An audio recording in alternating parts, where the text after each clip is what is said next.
हर भक्त की इच्छा होती है कि जीवन में एक बार भगवान से मिलना है, भगवान के दर्शन करने हैं। पर कैसे मिला जाए भगवान से, कैसे हों उनके दर्शन? आइए ये प्रसंग सुनते हैं और समझते हैं कि कैसे भगवान से मिला जा सकता है। वृंदावन में रहती थी कांताबाई। कांताबाई ठाकुर जी की अनन्य भक्त थी। नियमित रूप से बिहारी जी के मंदिर जाया करती थी। भगवान से बेहद प्रेम करती थी। एक बेटी थी उसकी। बेटी का विवाह पड़ोस के एक गांव में कर दिया था। उसके पति बैकुंठ धाम चले गए थे। अब जीवन में सिर्फ भगवान की आराधना बाकी बची थी। तो दिन रात सुबह शाम भगवान का नाम जपती थी, भगवान की आराधना करती थी, नियमित रूप से मंदिर जाती थी।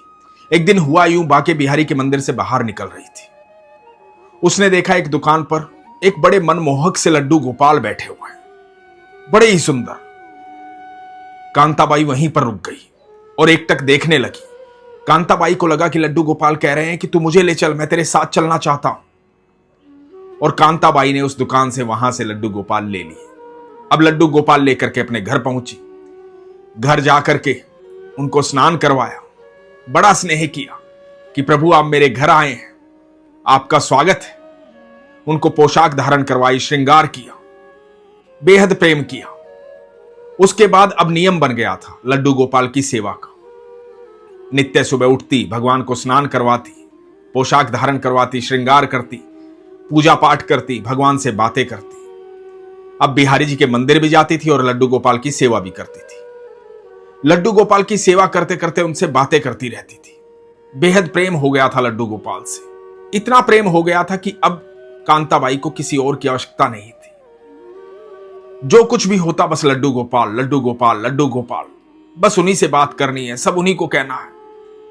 सारा दिन काम करती रहती, उनसे बतियाती रहती थी। बेहद प्रेम हो गया था। एक दिन हुआ यूं कि कांताबाई को बड़ी जोर से हिचकी आनी शुरू हो गई। अब लगातार हिचकी आ रही थी, हिचकी बढ़ती जा रही थी। बड़ी परेशान हो गई। उठ करके लड्डू गोपाल के पास गई। जाकर के बोला कि ठाकुर जी, बहुत देर से हिचकी आ रही है, बड़ी परेशान हो गई हूं, पानी भी पी लिया लेकिन हिचकी ठीक नहीं हो रही। अब सोती नहीं हूं, चलो बैठ करके हम दोनों कीर्तन करते हैं, राधा नाम जाप करते हैं। और अपने लड्डू गोपाल के साथ कीर्तन करने लगी, नाम जाप करने लगी। राधा राधा राधा राधा राधा राधा राधा राधा। लड्डू गोपाल के साथ ही बैठ करके आराधना करती थी, उनके साथ ही बैठ करके कीर्तन करती थी, उन्हीं के साथ बैठकर सारी बातें करती थी। नाम जाप करते करते भी हिचकी लगातार आ रही थी, हिचकी रुक नहीं रही थी। अचानक से देखा कि दरवाजे पर दस्तक हुई। उठकर गई तो देखा कांताबाई की बेटी आई हुई है। कांताबाई एकदम हैरान हो गई, डर गई, घबरा गई। अचानक से बेटी कैसे आ गई? अब उन दिनों फोन तो होते नहीं थे कि फोन करके आए, मां को बताए कि मां मैं आ रही हूं। अचानक से आ गई थी। जब बेटियां अचानक से अपने घर आ जाती है तो मां बाप को चिंता हो जाती है। कांताबाई को भी चिंता हो गई। कांताबाई ने कहा कि सब ठीक है, कोई परेशानी तो नहीं है, क्या बात हुई, अचानक क्यों आ गई? तो कांताबाई की बेटी ने कहा कि मां तेरी बहुत याद आ रही थी, सुबह से बहुत याद आ रही थी, मन कर रहा था तुझसे मिलने का, इसलिए आ गई। और कांताबाई ने यह ध्यान किया कि अब उसकी हिचकी नहीं आ रही थी, हिचकी रुक गई थी। तो कांताबाई ने बताया कि मुझे सुबह से इतनी हिचकी आ रही थी, बड़ी परेशान हो गई थी, पानी भी पिया था लेकिन हिचकी रुकी नहीं थी। अब हार करके अपने लड्डू गोपाल के साथ ठाकुर जी के साथ कीर्तन करने लगी थी। इतने में तू आ गई। तो कांताबाई की बेटी ने कहा कि मां हिचकी क्यों नहीं आएगी, मैं तुम्हें इतना याद जो कर रही थी, सुबह से मुझे बहुत याद आ रही थी। मैंने अपने पति को बताया, उनको बताया कि मुझे मां की बहुत याद आ रही है। तो उन्होंने कहा कि जाओ मां से मिलकर आओ। बस मैंने सामान पैक किया और आ गई तुमसे मिलने के लिए। अब देखो मेरे आते ही तुम्हारी हिचकी भी रुक गई, क्योंकि मैं तुम्हें इतना याद कर रही थी, इसलिए तुम्हें इतनी हिचकी आ रही थी। कांताबाई बहुत सरल थी, एकदम साधारण थी, सरल स्वभाव की महिला। कांताबाई के मन में यह बात बैठ गई कि मेरी बेटी मुझे याद कर रही थी, इसलिए मुझे इतनी हिचकी आ रही थी और मैं इतनी परेशान हो रही थी। मैं तो हर समय अपने ठाकुर जी को याद करती रहती, मेरे कन्हैया को याद करती रहती। मेरे ठाकुर जी कितना परेशान होते होंगे, उनको कितनी हिचकी आती होगी। ये बात बार बार कांताबाई के दिमाग में घूम रही थी। बेटी के साथ बैठी, बतियाई, बेटी को दुलार किया, लेकिन पूरा ध्यान इसी बात में कि मैं ठाकुर जी को याद करती हूं, कितनी हिचकी उनको आती होगी। रात्रि को सोते समय निर्णय ले लिया कि आज के बाद मेरे ठाकुर जी को याद नहीं करूंगी। मैं कितना ठाकुर जी को याद करती हूं, उनको तो बहुत हिचकी आती होगी, बहुत परेशान हो जाते होंगे। बड़ी दुखी भी हो गई थी ये निर्णय लेकर के, परेशान भी हो गई थी कि अब कैसे होगा, बिना ठाकुर जी को याद किए कैसे रहूंगी मैं। लेकिन याद नहीं करूंगी क्योंकि मेरे ठाकुर जी परेशान हो जाएंगे। सुबह हुई। जब सुबह हुई, बेटे के जाने का समय हुआ, बेटी मां से मिलकर के वापस अपने घर जा रही थी, तो बेटी को कहा कि बिटिया सुन, ये लड्डू गोपाल अपने साथ ले जा, ये तेरे भाई हैं, इनकी सेवा करना, इनको प्रेम करना, अपने साथ ले जा। और दिल कठोर करके, अपने मन को मार करके लड्डू गोपाल को अपनी बेटी को दे दिया। कांताबाई की बेटी लड्डू गोपाल लेकर के अपने साथ चली गई। अब घर सूना सूना लगने लगा, लेकिन मन में ठान लिया था चाहे कुछ भी हो जाए, याद नहीं करूंगी, ठाकुर जी को याद नहीं करूंगी। बेचैनी होने लगी। बेचैनी होती तो मोहल्ले में चली जाती, आस पड़ोस की महिलाओं के साथ बैठ जाती, वहां बतिया लेती, इधर उधर चली जाती, लेकिन मन में ठान लिया था कुछ भी हो जाए याद नहीं करूंगी। बहुत ज्यादा बेचैन हो जाती तो भाग करके बिहारी जी के मंदिर चली जाती, ठाकुर जी को निहारती, देख करके आंखों में अश्रु लिए वहां से वापस आ जाती, पर सोच लिया था याद नहीं करूंगी। धीरे धीरे समय बीतने लगा। बहुत दुखी रहती थी, लेकिन धीरे धीरे आदत पड़ गई। अब आदत पड़ गई कि ठाकुर जी याद ही नहीं आते थे, बिल्कुल याद नहीं आते थे। अब ठाकुर जी की कोई याद नहीं आती थी, अपने आप में रहती थी, ना किसी से बातें करती थी, ना किसी के साथ बैठती थी, ना हंसती थी, ना रोती थी, शांत रहती थी। धीरे धीरे उम्र बढ़ने लगी। अब वो समय आ गया था कि कांताबाई का इस धरती से जाने का समय था। एक रात चारपाई पर लेटी हुई थी, बीमार थी, परेशान थी, शून्य में देख रही थी, और अचानक से सामने दिखाई दिए ठाकुर जी, मोर मुकुटधारी, बाके बिहारी, मोटी मोटी आंखों वाले, घुंघराले बालों वाले, पीतांबरी पहने हुए, मुस्कुराते हुए सामने खड़े हुए। कांताबाई एकदम चौंक करके उठ गई,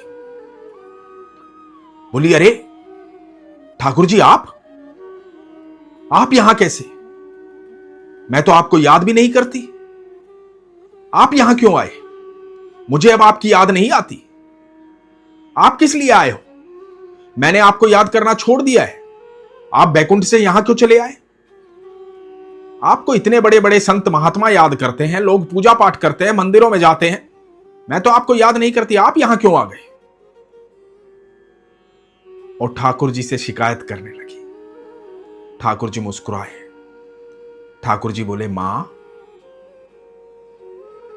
तुम मुझे याद नहीं करती, पर मैं तो तुम्हें याद करता हूं ना। मैं तुम्हें कब भूला हूं मां? बाकी जितने भी लोग मेरे पास आते हैं वो सब अपनी इच्छाएं लेकर आते हैं। बड़े बड़े संत महात्मा, साधु, बड़े बड़े भक्त, पुजारी, सबके मन में कोई ना कोई इच्छा होती है। कोई सुख चाहता है, कोई शांति चाहता है, कोई मोक्ष चाहता है, कोई मेरे दर्शन करना चाहता है, कोई मुझसे मिलना चाहता है, सबकी इच्छाएं हैं। मैया, तेरी इच्छा क्या है? तू तो मुझे याद करना भी भूल गई। तेरी कोई इच्छा नहीं है, तू मुझे सुख देना चाहती है। तू ये सोचती है कि तू मुझे याद करेगी तो मुझे हिचकी आएगी, मैं परेशान हो जाऊंगा। मेरे मंदिर में रोज लोगों की भीड़ लगी रहती है, दूर दूर से लोग आते हैं दर्शन करने, अपने मन की इच्छाएं लेकर के।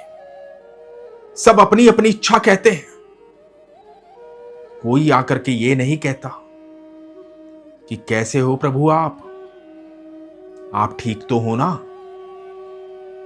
कोई मेरा हालचाल नहीं पूछता, किसी को मेरी चिंता नहीं है। मैया, तुझे मेरी चिंता है। तू भले ही मुझे भूल जा, पर मैं हर पल तुझे याद करता हूं मैया। तेरे जैसा सरल स्वभाव वाला मुझे कहां कोई मिलेगा, तुझ जैसा प्यार करने वाला मुझे कहां कोई मिलेगा। अब मैं तुझे लेने आया हूं, तुझे मुझे याद करने की आवश्यकता नहीं है। अब तुझे मेरे साथ ही रहना है, मेरे बैकुंठ धाम में, मेरे गोलोक में। चल मैया, हमेशा हमेशा के लिए मेरे साथ चल।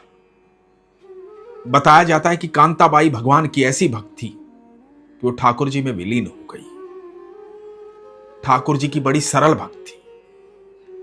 दोस्तों, हम जीवन भर भक्ति करते हैं, हर भक्त की इच्छा होती है भगवान से मिलने की, भगवान के दर्शन करने की, भगवान की अनुभूति करने की।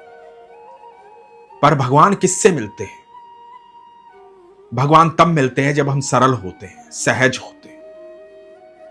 मन में किसी प्रकार की कोई इच्छा, कोई लालच, कोई लोभ नहीं होता। सिर्फ प्रेम होता है ईश्वर के प्रति, विश्वास होता है अपने ईश्वर पर। यदि ईश्वर पर विश्वास होगा, उनसे प्रेम होगा, तो आपको लगता है कि आपकी कोई इच्छा अधूरी रह जाएगी?